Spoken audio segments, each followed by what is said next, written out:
Welcome back, and you can see by the smile on my face how happy I am right now. We're about to be mesmerized by the very powerful Selim Kagee with a career spanning orchestral concerts, Grammy-nominated collaborations, and many show-stopping performances. He is going to leave us breathless, but I'm going to give you just a little sneak peek before we chat to the man.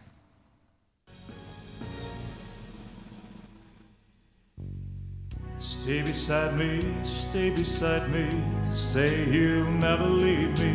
How I love you, how I need you, please believe me. In my arms I found my heaven, and your lips have done their part. Il Mondo, your love is all I need in my world. Let tender kisses please. Oh, can we get a round of applause for Selim Kagee? He's in the house. I love watching an artist watch themselves, especially a hypercritical artist like yourself, dude. I know you hold yourself to a very high measurement, so I love the fact that we get to open with you watching yourself, man. So good to see you in the start of a brand new year. Well, almost there. How are you, my friend? I'm good, great. Nice to see you. Very good. Excited for what's happening this year. So good and ready to go. For those of us who maybe aren't that adept at Valentine's Day, all things romantic, you are stepping in at just the right time with a concert this weekend. Fill us in.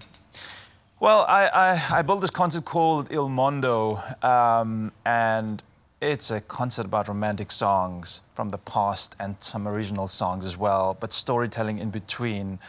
And it's just the perfect concert to sit and relax and bring your loved one, whether it's your partner, your wife, your husband, or even your parents. The gals, because Valentine's Day is a thing now, I'm learning on the show. I've got to ask this, because obviously you've got the chops for it. You've got the voice that really does lean towards this kind of emotional journey. Did that guide you this way, or do you just feel happiest when you are telling this kind of story? I think what informed the journey? I think it's both. I think it's you know, my musical journey started off, I guess, wanting to sing pop, and I had this teacher that guided me into the operatic side, and I kind of realized my strengths, and now I'm playing into my strengths and really enjoying it. So. And also finding new levels. And I would imagine for an artist as accomplished as yourself, who has achieved so much, to see new levels opening up. I mean, you're being compared to the likes of Pavarotti, Andrea Bocelli at the moment, and I know you have put a lot of work into the classical side of the art that you do. Does that validation kind of hit home with you, or do you still only see the long-term vision? Because you work so hard at constantly growing yourself. I guess I understand the comparisons, and it's to be understood because it's within the same genre. But I'm just doing what I can with what I have, and just, you know, keeping my eye on the main goal is just to output good quality content and music all the time and be fulfilled, and hopefully people enjoy it. That's all I focus on. And look, it's a soft target because you hit us right in the heart, and I love that.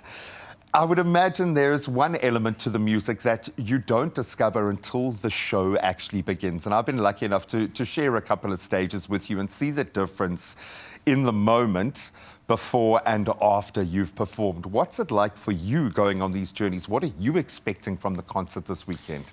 I think it's just to shift the emotion of audiences, to make them feel something, to change something in their life, even for that moment, to make them realize that, you know, if they're having a tough week or tough day, music has this ability to just take the edge off and just give you a different perspective and fulfill you and refresh you.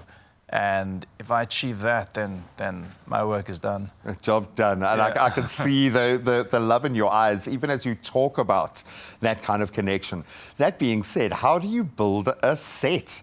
How do you go about curating what you perform on these evenings? Are there ever times where you're like, oh, no, actually, I'm going to do this tonight? Do you chop and change? Do you get it set? How do you go about that? I do sometimes chop and change, but the show has been an evolution of songs that I've performed, and because I've performed these songs so many times, I can see what works and what doesn't work, and how I would introduce a song. Does this skit work? Does this gag work? Does the story work with a song? What are audiences' reactions? How do I feel? Do I feel comfortable? And what is the flow of the show? And if it works, if I feel good about it, if I get good response from the audiences, then I keep it. And that's been the basis of And I love that, and that playing field just gets bigger and bigger. You're a creative, clearly, and it doesn't just play out through the music and your interpretation there. Talk me through the art, through the other side of the creative expression, if you will, because I think we forget that you guys have got a lot going on in your heads, and you've got to get it out, man. Yeah, I think visual arts is, it's always been something part of my life since I was a kid. I was drawing and painting and sculpting. I studied design, graphic design, and worked in the design and branding industry. And I've always been creating artworks. And of late, I've been creating a lot of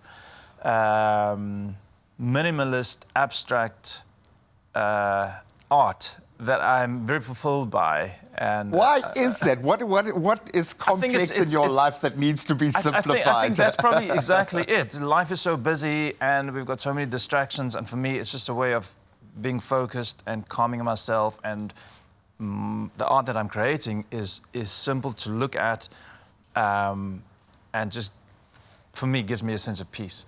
There is something very calming about it, but also quite evocative. I love that. So speaking of which, what are you going to invoke in us now? What are you going to perform for us on your Feel Good I'm Breakfast going to show? perform a classic called Surrender, made famous by the great Elvis Presley. Oh, you've just ticked every single Valentine's box there is. Selim, I'm going to send you off to your happy place. You can go play on that little playground over there.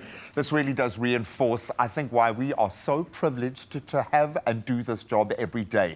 We get a private performance from some of the best in the business, and that certainly comes to bear this morning. Ladies and gentlemen, here he is, live and in the flesh. It is Selim Kagee.